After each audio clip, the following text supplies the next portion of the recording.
Acredita que agora eu vou tomar café, já são 2 da tarde. Tá. Eu levantei primeiro, era 8 e pouco, daí eu achei que estava cedo, estava com sono, porque eu dormi super tarde, né? Já estava amanhecendo o dia, a hora que eu dormi, tá claro que estava cedo. E quando eu vi, eu acordei, era meio-dia, quase meio-dia. Agora eu vou tomar café, porque eu já fiz um monte de coisa. Mas eu estava refletindo aqui sobre o seguinte, né? Sobre o Bolsonaro. Não sei por que eu fiquei pensando nesse negócio todo do Bolsonaro, acho que é porque tem eleições agora também, né? E daí eu pensei assim, que o Bolsonaro, ele foi uma figura horrível para o Brasil, né? Para todos nós. Mas que ele nos ensinou coisas fundamentais, que se a gente não aprendeu agora, a gente não vai aprender nunca mais. Tá? Por exemplo, ele nos ensinou como é que funciona o pensamento de todas aquelas pessoas que a gente nunca entendeu como é que funcionava o pensamento delas, né? Não tem aquelas pessoas super agressivas que te botam para baixo em tudo que você faz, nada tá bom, a pessoa te critica, ela te olha, ela te mede, e essas pessoas traem a gente. Esse que é o problema, né? Se elas apenas fizessem esse tipo assim de coisa, te olha, despreza, não te convida para não sei o quê, sabe? Se fosse só esse tipo de coisa, mas são as pessoas que realmente traem, são as pessoas que, quando tiver uma extrema-direita, como quando teve, né? Uma extrema-direita no Brasil, ela entrega você. Quando você vê, você está preso, você está apanhando, tem gente tacando fogo na tua casa, esse tipo de coisa, entende? Você apanha na rua, se você é mulher e você sai lá com uma saia curta, uma roupa justa, qualquer coisa assim, de vermelho, né? Porque eles não gostam de vermelho, você pode até ser morta. Aliás, você pode ser morta por causa da misoginia, né? Não precisa ser só por causa dessas coisas, por causa da posição política. E aí, inclusive, vira uma coisa assim, tipo, comum. Matar uma mulher porque não gostam do jeito dela, acham que ela é puta, que ela é qualquer coisa assim, entendeu? Então eu acho que o Bolsonaro nos ensinou isso muito bem, muito forte. Ele nos ensinou do que os médicos brasileiros realmente são capazes, que eles são médicos que acham normal matar as pessoas. É isso. Eles não são salvadores da vida, porque se eles fossem, eles não iam comprar os preços absurdos quando é particular. E todos eles, o que eles querem, parece, né, é ficar ricos com a medicina. Mas a medicina devia ser para salvar vidas, então devia ser ao contrário, né? Ter médicos trabalhando nos locais onde não tem médico, enfim, essas coisas, e não tem. Inclusive, eu tive um psiquiatra nessa época mesmo do Bolsonaro, que ele me falou uma coisa, gente, que foi tão chocante o que ele me falou, mas que é uma coisa que eu levo para minha vida, porque ele me mostrou o pensamento dele, mesmo sendo psiquiatra, eu estando lá doente, né, naquela clínica lá, e que é um pensamento geral, não só dos médicos, das pessoas. Então veja só, eu havia tentado suicídio em 2018, em junho de 2018, em 2019 eu estava lá, era já novembro, eu acho. Eu não consigo lembrar. A pandemia entrou em 2020, né? Então era novembro de 2019. Eu estava lá e sabe o que ele me falou? Então, como eu tinha, apesar que já fazia algum tempo, né, que eu tinha feito aquela tentativa de morrer e tal, mas aquilo estava na minha cabeça ainda, lógico, né? E então eu estava falando com ele, porque eu estava de manhã cedo, quando eu estava indo para lá, que eu ia bem cedo, eu sempre via um cara, era lá perto do Coritiba, daquele futebol lá, aquele time, né? O estádio. Então sempre tinha um cara naquela passarela ali, que é bem alta, assim, aquela passarela que os carros passam por baixo, sempre tinha um cara olhando assim, ele ficava olhando, parado ali, olhando. Acontece que eu sabia o que ele estava pensando. Porque foi uma coisa que eu já tinha pensado tantas vezes. Não naquela passarela exatamente. Ele estava pensando em pular dali. Era em cima da que ele estava pensando. Então, como eu já estava com aquela coisa, que eu estava fugindo daquela ideia que estava na minha cabeça, aquilo me perturbava muito. Entendeu? Então era por aí o negócio. E daí, quando eu via ele ali, eu já também tinha vontade de ir. Porque eu estava com esse pensamento, e era justamente de manhã cedo que acontecia isso comigo. Aí, gente, eu cheguei no consultório do médico, na clínica, né? Cheguei na clínica, daí fui fazer a consulta com ele. Então fechei a porta. Aí quando estava de portas fechadas, E ele era o diretor da clínica, hein? Era o Bom Retiro, tá? Agora não tem mais esse hospital, graças a Deus. Aí ele falou assim, eu falei, né, dessa minha ideação suicida, ele falou, mate-se à vontade, ninguém liga. Foi isso que ele me falou. Aí ele ainda falou assim, os teus filhos vão chorar 2 dias e depois esquece. Eu não vou nem tomar conhecimento, só não faço aqui na clínica para não me complicar. Mas lá fora você é livre para fazer o que quiser, porque era uma clínica dia. Olha, eu decorei essas palavras, você veja, parece um texto de teatro, assim, que eu decorei mesmo, né? Gente, foi muito chocante aquilo. Na hora que ele falou, eu até dei uma risada, assim, tipo, pensando, pô, mas que brincadeira, mas sem graça. Mas depois aquilo ficou martelando. Eu falei para a assistente social, que era uma pessoa muito legal que tinha na clínica, é Mariane o nome dela. Falei para ela que ele tinha falado. Na hora que eu falei, ela regalou, ela ficou chocada. Ela falou, mas ele falou com essas palavras, assim, desse jeito? Eu falei, sim, falou. Ela até perdeu ar, ela falou que ia conversar com ele. Só que tem o seguinte, aí ela deve ter conversado mesmo, eles devem ter feito lá a reuniãozinha de cúpula. No dia seguinte ele me chamou no consultório dele, aí ele se fez de anjo, né? Não, porque eu tô com... Como é que ele falou? Todo dia eu acompanho a morte, né? Tipo assim, muitos pacientes que se matam e não sei o quê. Gente, e daí ele manda o paciente se matar? Ele não sabia o que dizer, mas ele ficou lá. Ele até colocou as mãos assim em cima da mesa, sabe? E ele era um cara que ele sabia muito bem o que fazer com as mãos. Esse que é o detalhe. Porque uma vez eu assisti uma entrevista dele na televisão, e ele falando desses assuntos, né? Muito da psiquiatria, são assuntos muito fortes, né? Então eu vi que ele ficava assim na cadeira, porque era uma cadeira de braço, assim, ele ficava assim, com a perna aberta, tudo parado, assim, sabe? Tipo, isso é uma técnica. Em teatro você também aprende isso, né? Você quer fazer uma personagem tranquila, segura? Se ela está numa mesa, ela coloca as mãos sobre a mesa. Se ela está numa cadeira, justamente ela faz aquela pose que ele estava, assim. Aí ela é tranquila, aí é só os olhos que se movem, o rosto, a cabeça. Então ela não mostra que ela está agitada, porque se você ficar fazendo muitas coisas com as mãos, com as pernas, você mostra para as pessoas que você está agitado. Então as pessoas prestam atenção nisso, tá? Então ele sabia muito bem. Aí ele conversou comigo, ele cruzou assim, né? Até veio para frente. Ele não era assim, absolutamente. E ele era sádico, porque daí depois ele sabia, depois disso, que eu queria conversar com ele, porque eu estava, né, cheio de problema. Aí ele pegava aquele paciente que estava antes com ele ali, e ali ele ficava mais de 1 hora, e daí ele saía porque ele não tinha tempo de me atender. Só que eu sou aquela pessoa que faz escândalo, que todo mundo sabe, né? Então eu fazia um escândalo lá, começava a chorar, e daí no dia seguinte ele já não fazia mais. Outro me atendia lá, mas era por aí assim a coisa, tá? Mas o que eu quero contar é outro detalhe. Todo mundo defendeu ele. Ninguém ficou contra ele, ele era diretor da clínica. Ninguém ficou. Aí começou a vir um psicólogo, que era o mais antigo que tinha lá, começou a vir me atender, coisa que antes ele não vinha. A outra psicóloga lá, que era uma mulher que só queria coisas positivas, que ele só queria saber se todo mundo era cristão, como se isso fosse resolver os problemas psíquicos, né? Pode resolver problemas morais das pessoas, mas psíquicos não, né? Ela começou a falar para mim que esse médico, esse doutor, ele fazia muita caridade. Que ele ia nas favelas de Curitiba, lá nas comunidades, né? Que eles chamam, e que lá ele fazia caridade, ele atendia as pessoas de graça, blá, blá, blá. Quanto mais eles falavam essas coisas, menos combinava o que ele tinha falado comigo, o que ele tinha feito, entende? Teve outro lá, também era um psicólogo, né? Chegou e falou assim, mas como que isso foi para você? É isso que importa. Outro chegou e falou assim, ele acabou de te colocar em terapia.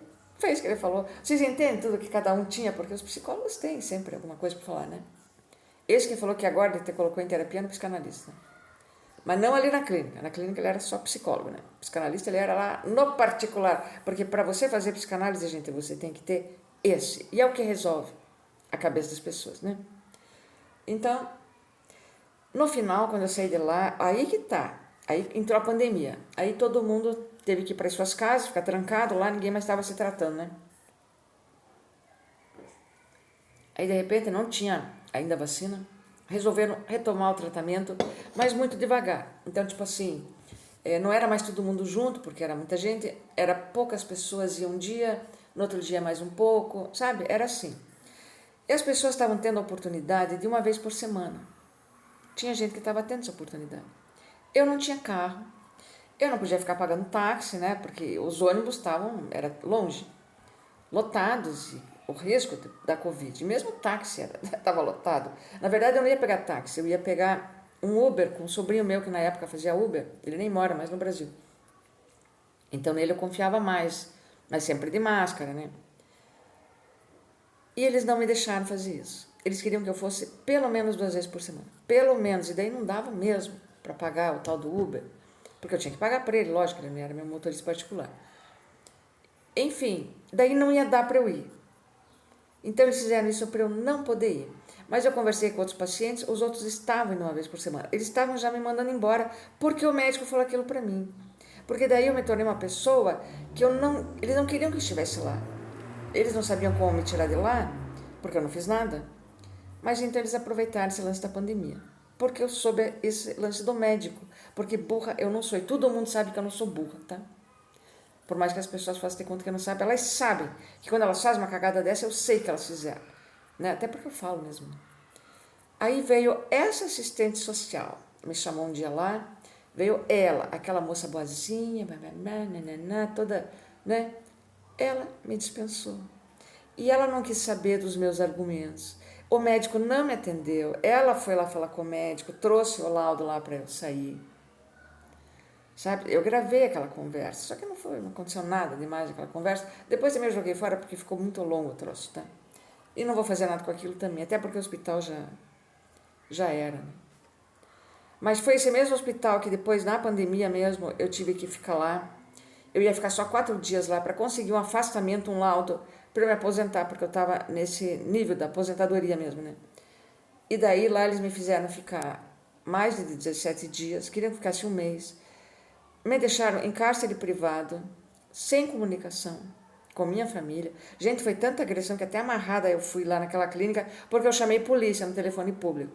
Eu chamei polícia porque tinha uma mulher de 82 anos, sem máscara, não tinha vacina ainda, todo mundo... Eu estava morrendo de medo da Covid, porque eu sabia o que era Covid. Tinha gente que não sabia.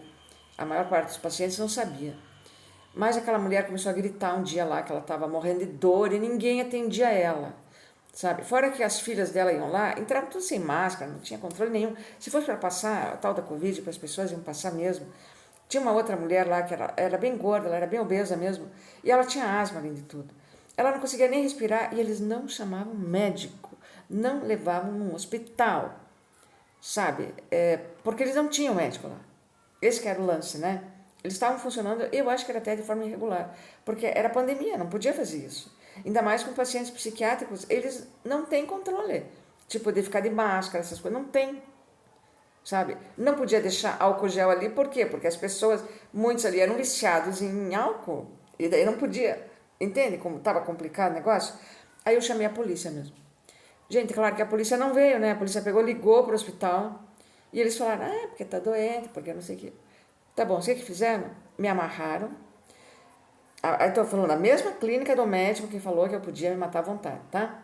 Só que essa era o hospital integral. Me amarraram, vinha 3 enfermeiras me amarrar. A que me amarrou o meu braço esquerdo, gente, ela apertou com uma força. Ela fez uma coisa tão forte que eu ia perder o meu braço ali. Porque eu fiquei 2 horas amarrada, tomei 2 mata-leão na bunda ainda que eles dão. Então não precisava amarrar, né? Ou bem amarrava ou bem dava o mata-leão, mas eles fazem as 2 coisas. Eu tomei aquele negócio, eu ia dormir mesmo. E com aquela coisa aqui, tão apertada, porque ou era aqui, não me lembro, não era aqui. Porque as outras não estavam assim apertadas, mas aqui estava, e eu ia dormir. Só que tinha uma enfermeira chamada Selma, nunca vou esquecer de você, Selma, tá? Porque você salvou o meu braço, essa que é a verdade. A Selma voltou ali, porque ela viu o ódio que a outra apertou ali, sabe? Ela deu um torniquete ali mesmo, né? Ela voltou e ela laceou aquilo ali. Muito obrigada, Selma, tá? Muito obrigada, que Deus te proteja. Porque ela realmente ela era uma boa pessoa. Ela era uma boa enfermeira, só que ela estava naquele meio de gente torturadora, sádica, né? Então ela não podia fazer nada. Tinha algumas pessoas boas ali, mas elas não podiam fazer nada. Elas iam perder emprego. Talvez não pudessem perder emprego. Eu não sei. Eu sei que eu perdi o emprego. Eu não ficaria vendo tortura de pacientes. Jamais. E outra coisa, a psicóloga, que era irmã daquele médico que me falou que eu podia me matar à vontade, ela que estava tentando, então, porque ela viu que eu sempre sou uma pessoa perigosa nesses lugares, porque eu sei o que está acontecendo e porque eu falo para as outras pessoas. Tanto que todas as pessoas nesses locais, elas ficam próximas de mim, os pacientes que estão se sentindo acuados, principalmente as adolescentes que estavam lá, elas ficavam próximas de mim, eram meninas que tinham tentado suicídio, que estavam com depressão, 15, 14 anos, elas ficavam ali comigo pedindo, pelo amor de Deus, para eu tentar chamar a mãe delas, convencer a enfermeira, o médico, sabe? E daí a agressão era mais para cima de mim, mas pelo menos elas estavam mais protegidas ali, tá? E aí, essa psicóloga, a única que tinha lá, naquela parte, naquela ala, ela era irmã daquele médico que falou que eu podia morrer à vontade. Então, eu aproveitei isso para contar para ela o que o médico fez e que eu sabia o que ele tinha falado. Me arrisquei também. Mas ela, como psicóloga, ela sacou, então qual que era o risco? Né? Porque eu ia sair dali, né? Eu não ia ficar eternamente. Aí ela começou a tentar me trazer pro lado dela, deles, dos torturadores ali que eles eram, e me convidou para, tipo, conter os pacientes. Olha só, ela me convidou para isso, para eu participar daquela coisa da contenção, quando o paciente tinha, sei lá, ficava mal, para eu ajudar a conter o paciente ali, porque tipo, daí eu vou me sentir ganhando autoridade ali e não vou mais criticar. Era por aí o negócio, sabe? Mas não tinha nem dinheiro envolvido, era só isso, né? Mas não que se tivesse dinheiro envolvido eu ia aceitar também. Nem podia ter, né, gente? Mas era isso, e eu não aceitei fazer isso. Porque eu não sou a pessoa que prende, eu sou a pessoa que liberta, né? Então, como que eu vou fazer isso, né? Daí eu consegui, porque eu não conseguia falar com a minha filha. A assistente social lá, Joelisa, o nome dela, ela era uma torturadora perfeita, aquela mulher. Ela fez de conta para mim que ela ia ligar para minha filha no WhatsApp dela, não da clínica, e que daí a minha filha fala comigo. Gente, ela ligou, minha filha não atendeu, porque eu não sei se ela tinha combinado que não era para atender se ela ligasse dali, porque eles disseram para minha filha que eu estava mal. Gente, eu me internei ali só para pegar o atestado, porque justamente eu não tinha mais aquele médico filho da puta, que era ele que tinha que me dar o atestado, e eu não estava mais lá, entendeu? Daí eu fui numa médica, ela falou para eu me internar lá, que não tinha nada a ver com aquela clínica lá, eu não devia ter ido, né? Mas eu fui. E daí foi assim, eles queriam me deixar lá, queriam deixar um mês, todo mundo, até mais. As pessoas sabem o que elas querem. Mas é que eles não avisavam a família. Se era a família que tinha internado, a família que tinha que tirar. E como eles não deixavam a família entrar em contato com o paciente, aproveitando que era pandemia, sabe o que eles estavam fazendo ali? As pessoas estavam piorando. Tinha uma moça ali que me deu pena, porque ela estava cheia de problemas, ela era bem jovem também, tinha uns 20 anos. E ela queria sair porque queria, então ela ia mandar nas roupas sujas ali para lavar, que a família pegava, não perto da gente, né? Eles pegavam em outro local. Ela ia mandar uma carta para a mãe dela. Gente, ela escreveu cada coisa na carta, tão agressiva, dizendo que ela ia se matar, chamando a mãe de filha da puta. Mas ela falou cada coisa. Ela me mostrou a carta. Eu falei, olha, com essa carta aqui, a tua mãe vai te deixar aqui o tempo necessário e vai dizer para eles te corrigirem. Não faça isso. Aí pegamos outro papel lá e eu ditei uma carta para ela. Uma carta bem amorosa, porque ela estava com muita raiva da mãe, porque a mãe que internou ela lá, né?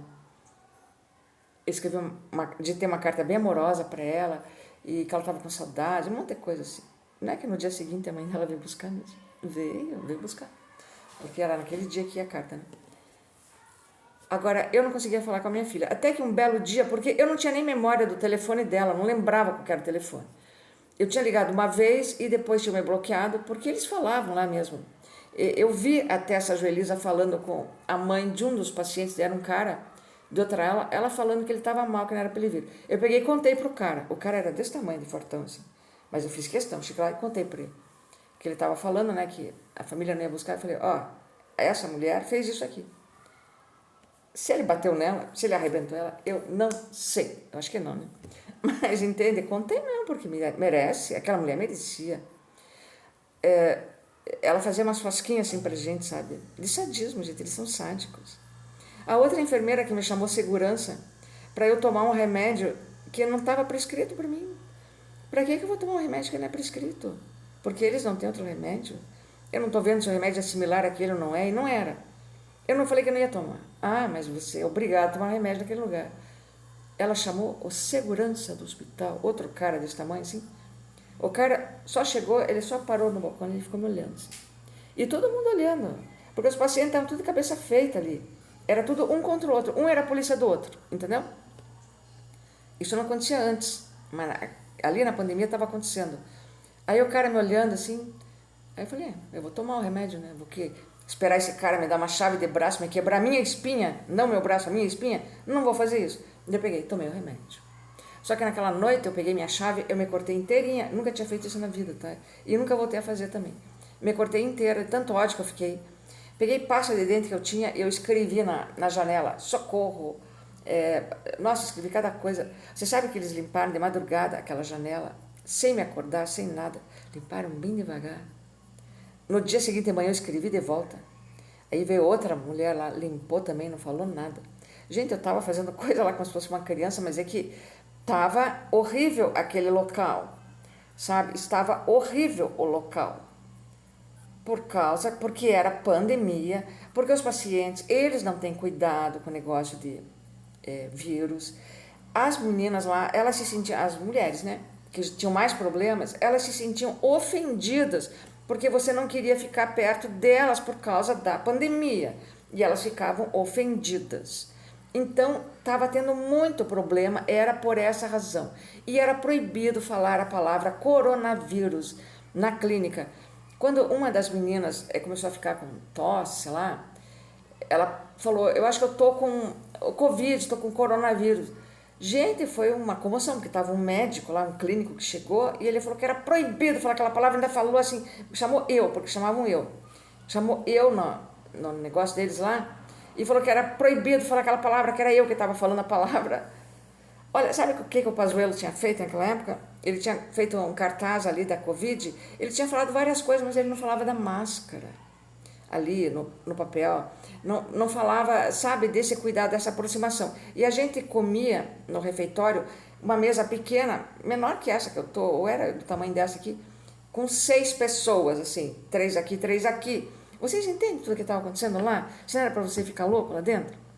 Era só por causa disso, porque toda vez que eu me internei foi por causa de depressão, foi para me proteger de suicídio, e eu chegava lá, sempre cheguei, ajudei as pessoas, esquecia do meu problema, eu sempre fui esse tipo de pessoa, tá? Mas ali aconteceu isso por causa do vírus, por causa do Bolsonaro, essa que é a verdade. Porque se fosse o Lula o presidente, não tinha acontecido isso, né? Então é por isso que eu estou dizendo, tá? Contei toda essa história para dizer que a gente aprendeu muita coisa com o Bolsonaro, tá? Então você aprenda que quando uma pessoa ela é ruim, porque tem gente que é ruim, a pessoa é autoritária, por isso que ela é ruim, tá? E mais da metade das pessoas, pelo que eu já li, elas são de mente autoritária. Agora, por quê? Daí é outra história.